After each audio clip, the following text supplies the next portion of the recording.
Bem, amigos do Estudo em Casa, Itabaianinha, bem-vindos a mais uma aula de língua portuguesa. Bem, na aula de hoje nós trataremos sobre os tipos de sujeitos na construção de sentidos do texto. Mas antes de iniciar a aula, eu gostaria de parabenizar e agradecer a participação de alguns alunos que têm comentado nossas aulas, que têm participado, que têm dado retorno nas atividades. São eles: Isaac Nascimento, Mirela Santos, Eduardo Cardoso, Ailton Santos, Humberto Ícaro, Miguel Carvalho, Cauã Alves, Rafaela dos Santos, o Anderson Oliveira, Brenda Nascimento, Ágata Vitória, Raíssa de Jesus, Vitor Manuel, Anne Caroline, Emily Santos, Ícaro Almeida, Ismael da Cruz, Caio Henrique, Maria Clara, Kaique, Maria Eduarda, Anatan Alves, Raica Vitória, Matheus Agnes, Aisla Gabriele, Cauã, Jonathan, Mariane Beatriz, Carlos Eduardo, Ana Beatriz, Nicole Carvalho e Ana Clarice. Um beijo para vocês. Bem, o objetivo dessa aula, é conectar o conhecimento sobre as regras da língua escrita com a prática da vida cotidiana, principalmente com relação ao discurso empregado na comunicação diária. É o funcionamento estrutural da língua,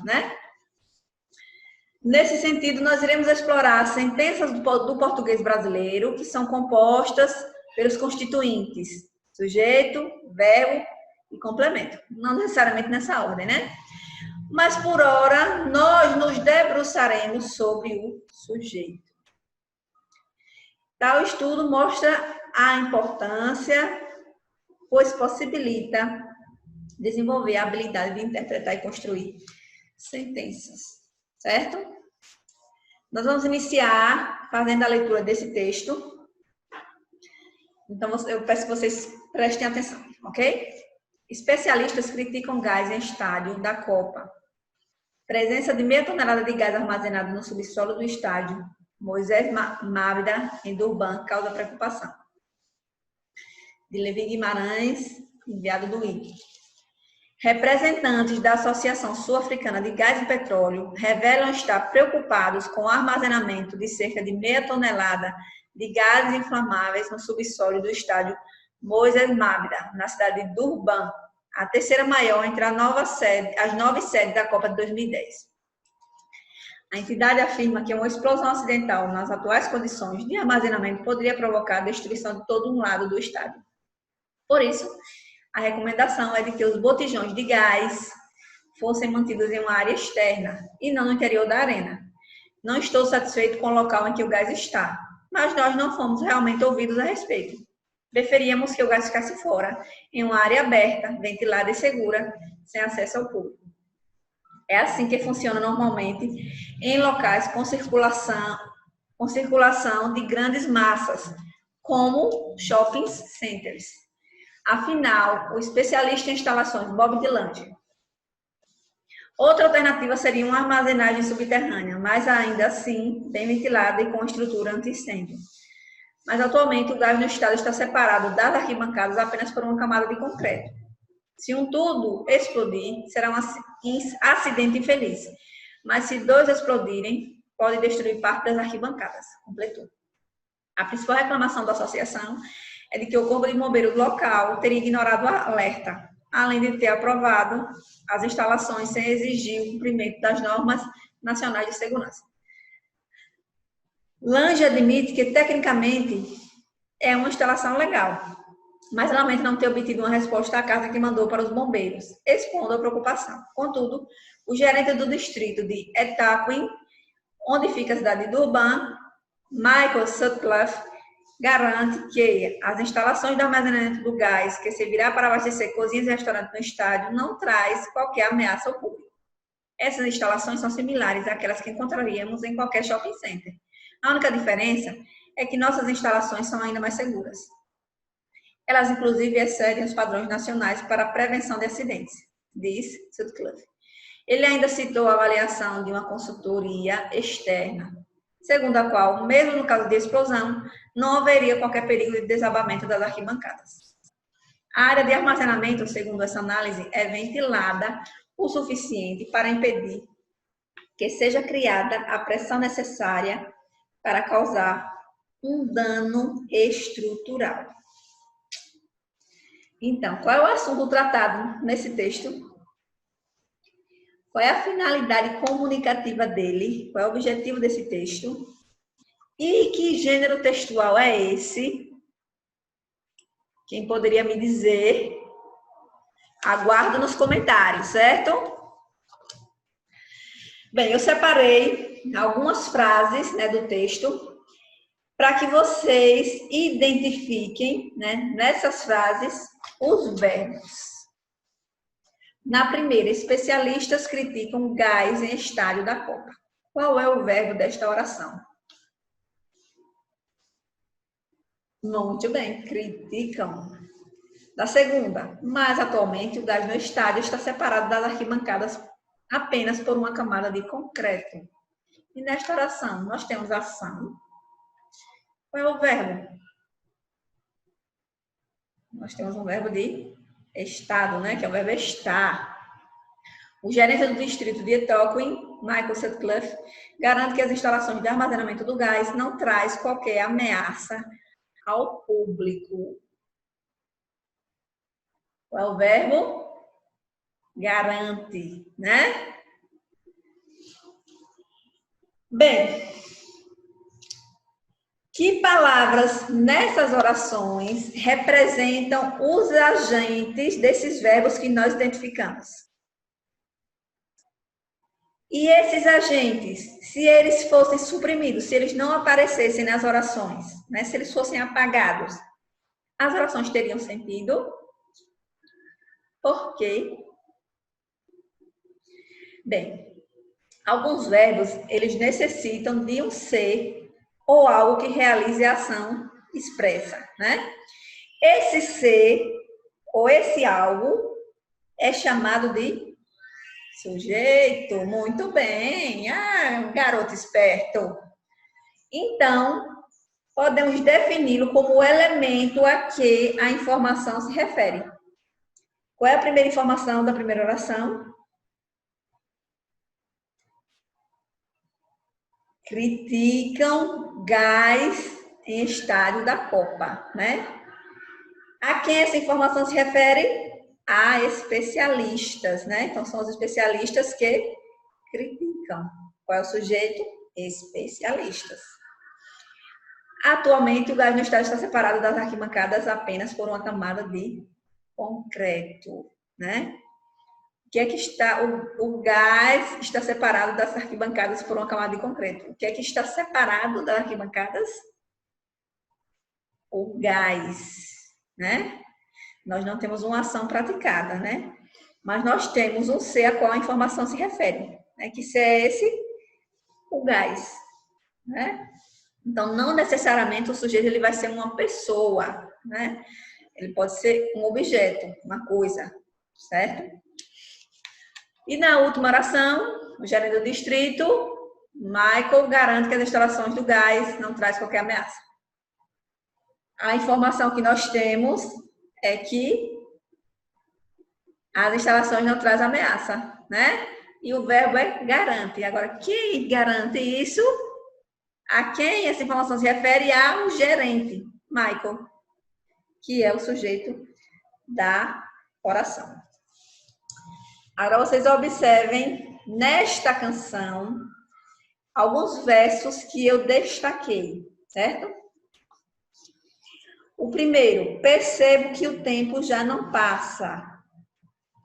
Quem é o agente dessa ação, né? Perceber, né? Nós temos aí a ação de perceber. Quem é o agente da ação expressa em perceber? Nós podemos identificá-lo?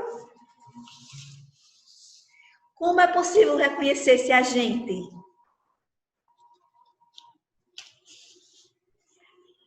Bem, apesar dele não estar expresso na oração, mas nós conseguimos identificá-lo pela desinência verbal, né? Pela conjugação do verbo. Percebo. Quem percebo? Eu percebo. Então, o sujeito, né, expresso por esse verbo percebo, é o sujeito eu. Certo? Esse sujeito, que não está expresso no verbo, mas nós identificamos, nós chamamos de sujeito oculto. Certo? Agora, em relação dos versos. Agora você volta e balança o que eu sentia por outro alguém. Quem é o agente do verbo volta? Quem volta? Como você consegue reconhecê-lo? E em balança? Quem balança? Quem é o sujeito? Pela mesma observação da desinência do verbo, certo? Então, o sujeito nem sempre está expresso na oração, mas nós conseguimos identificá-lo pela desinência do verbo, em alguns casos.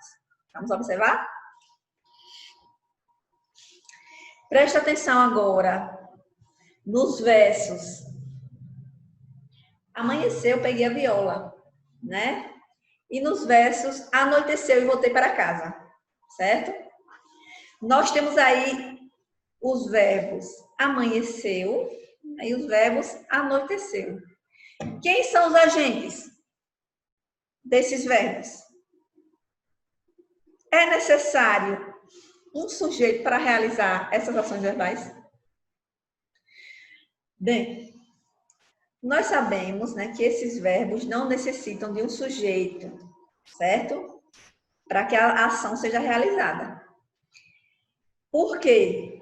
Esses verbos, eles são impessoais, né?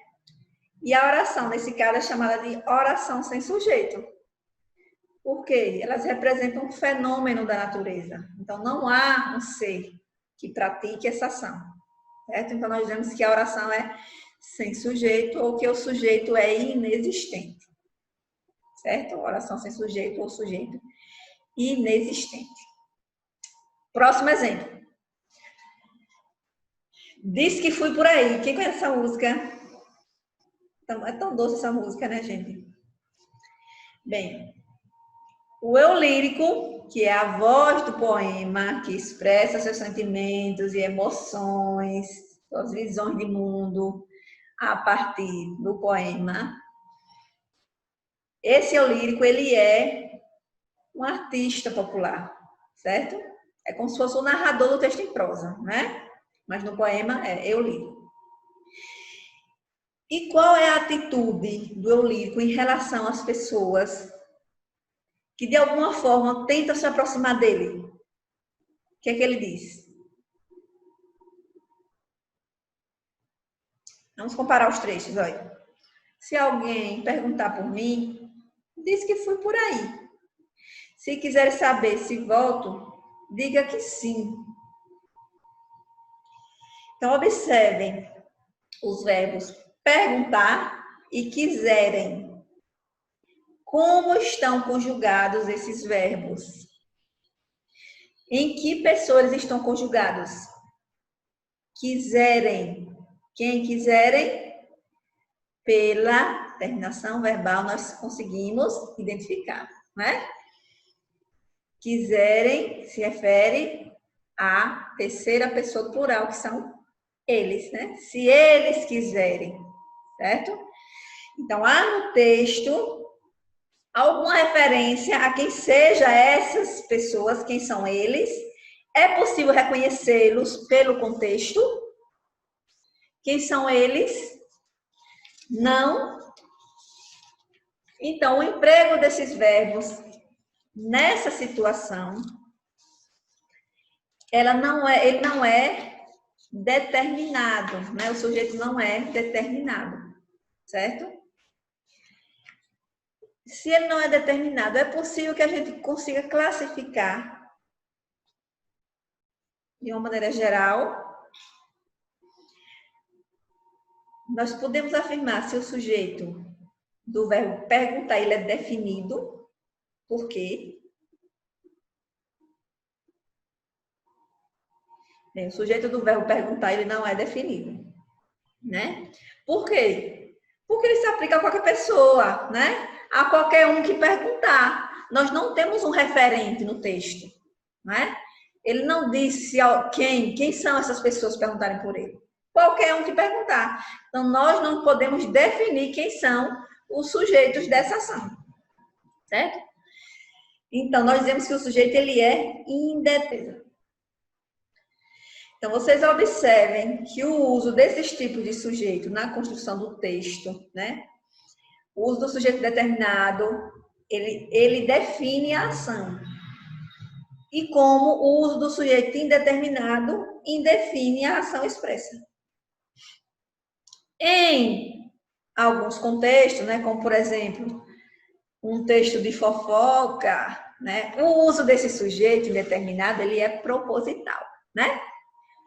Uma vez que não se pode identificar, né, ninguém quer dizer. Não existe aquele ditado, digo milagre, mas não digo santo, né? Aí as pessoas dizem como? Dizem por aí, né, que você está namorando tal pessoa. É verdade? Ou então, eu soube que você está namorando tal pessoa. É verdade? Então, nesse caso aí, nós temos sujeitos indeterminados. Né? Nós não sabemos quem são essas pessoas que dizem, que falam, certo? Porque há essa intencionalidade de não determinar esse sujeito. Vocês conhecem aquele programa de TV, TV Fama? É um programa de fofoca, né? O TV Fama que é apresentado na Rede TV. Vocês lembram como é que a repórter questiona os entrevistados quando deseja descobrir se os boatos que rondam pela mídia sobre a vida deles são verdadeiros? Eles utilizam desses verbos, né? Na terceira pessoa, de forma a não identificar quem são os sujeitos, certo? Observem essa tira. Está chovendo há semanas, não suporto mais. Ora, a chuva faz bem às plantinhas. Obrigado por lembrar isso. As ações de chover, fazer sol, fazer frio e nevar, né? Elas independem da existência de um sujeito, né? Então, nós temos a ação verbal, mas não há um sujeito a quem atribuir essa ação, né? Então, quando não existe a quem atribuir o processo verbal, nós dizemos que o sujeito ele é inexistente ou que não há sujeito na oração, certo? Ou seja, oração sem sujeito. Passemos para o próximo exemplo. Observe essa tira de Armandinho. Qual é o verbo utilizado aí por Armandinho na tira? Gosto, né? A quem ele se refere? Quem é? Quem é que não gosta? Eu, que no caso é Armandinho, né? Então, esse eu aí na oração representa um sujeito simples. Estão lembrados que os professores já trabalharam com vocês esses tipos de sujeito? Então, o sujeito simples é aquele que só possui um núcleo, uma palavra. Uma palavra que exprime todo o significado do sujeito, certo? Próximo exemplo. O prêmio, ganhei o prêmio mais alto. Quem não gostaria, hein, gente? E nesse caso aí, qual é o verbo? Muito bem, aluno imaginário. Ganhei. Mas a quem ele se refere? Podemos localizá-lo na tira? A quem ele está se referindo? Não podemos. Mas podemos identificá-lo pela conjugação verbal? Nós temos aí um referente, né? A qual a ação expressa pelo verbo está se referindo, Sim, nós temos, né? O verbo ganhei corresponde à primeira pessoa, eu, né? Ele está falando dele mesmo, né? O eu. Na oração seria eu ganhei. Então, dizemos nesse caso que o sujeito ele é oculto. Pois, embora não apareça na frase, nós conseguimos encontrá-lo. Próximo exemplo. Observe o primeiro quadro da tira, né? Na oração, seu pai e eu vamos sair amanhã. Qual é o verbo? Vamos, né? E a quem ele se refere? Quem vamos? Seu pai e eu, né? Seu pai e eu. Então, nós temos aí um sujeito, né, formado por duas palavras principais, certo? Quando o sujeito ele tem como núcleo mais de uma palavra, né? Nós dizemos que ele é um sujeito composto, certo? A próxima. Colocaram uma cesta com gatinhos na minha porta. Oh, que fofura! Mas não coloque não na minha, viu, gente? Pelo amor de Deus. Na oração, colocaram uma cesta com gatinhos na minha porta. O verbo, ele aparece logo no início, né? Mas e o sujeito? Nós conseguimos identificar? Colocaram quem? Quem? Nós não sabemos. Então, não há uma referência a ele, nem pelo contexto, certo? Então, nós não sabemos quem colocou a cesta. Então, dizemos que o sujeito ele é indeterminado. Bem? Bem, eu organizei algumas dicas para facilitar a identificação do sujeito. Vamos lá? Nós vimos que existem quantos tipos de sujeito? 5. Simples, composto, oculto, indeterminado e inexistente. Não é isso? Vamos lá. Quais são os passos para se achar o sujeito? Primeiro, você vai descobrir o verbo e em que pessoa ele está, certo? Porque pela desinência do verbo nós conseguimos identificar, caso ele tenha determinação, né? Coloca os termos da oração em ordem direta. Mas o que é isso, ordem direta? Na língua portuguesa, nem sempre as orações elas vêm na ordem direta. O que seria a ordem direta? Sujeito, predicado, complemento, certo? Então, para facilitar, a gente coloca na ordem direta, que fica mais fácil de identificar o sujeito. Observe esse exemplo. Na ordem inversa, aconteceu um acidente na esquina. Na ordem direta, qual o sujeito? Um acidente, o verbo aconteceu e o complemento na esquina. Certo?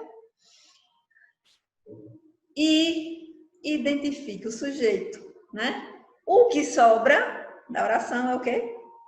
Predicado. Mas isso aí vai ficar para outro momento, certo?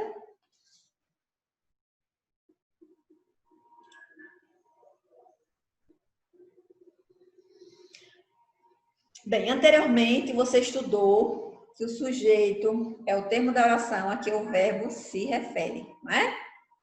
Se o ponto de partida de um texto é um tema, né, um assunto, o ponto de partida de uma oração, de uma frase, é o sujeito, né? O sujeito verbal.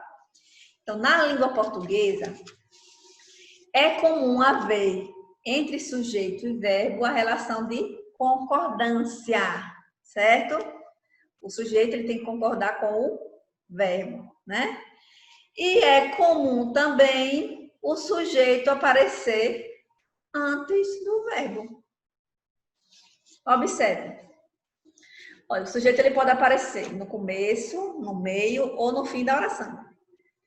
Os professores mantêm vínculos afetivos com os alunos. Qual é o verbo aí? Mantém. Quem mantém vínculos afetivos com os alunos? Os professores. Nesse caso aí, o sujeito ele está no início da oração. Agora, no segundo exemplo, na escola, a aula é mais atrativa. O que é mais atrativa? A aula. Então, a aula é o sujeito. Mas olhe como ele aparece Ele aparece no meio da oração, certo? No terceiro exemplo, nas escolas acontecem muitos problemas. Qual é o verbo? Acontecem, né? Acontecem o quê? O que acontece nas escolas? Muitos problemas. Então, a informação que se refere, né? O verbo é muitos problemas, que é o sujeito, certo? Agora, sintetizando. Nós temos aí 5 tipos de sujeito, né? Como já falei. Se o sujeito, né, ele estiver escrito aparente na oração, ele pode ser simples ou composto. Simples se ele tiver um núcleo, composto se ele tiver 2 ou mais núcleos, né?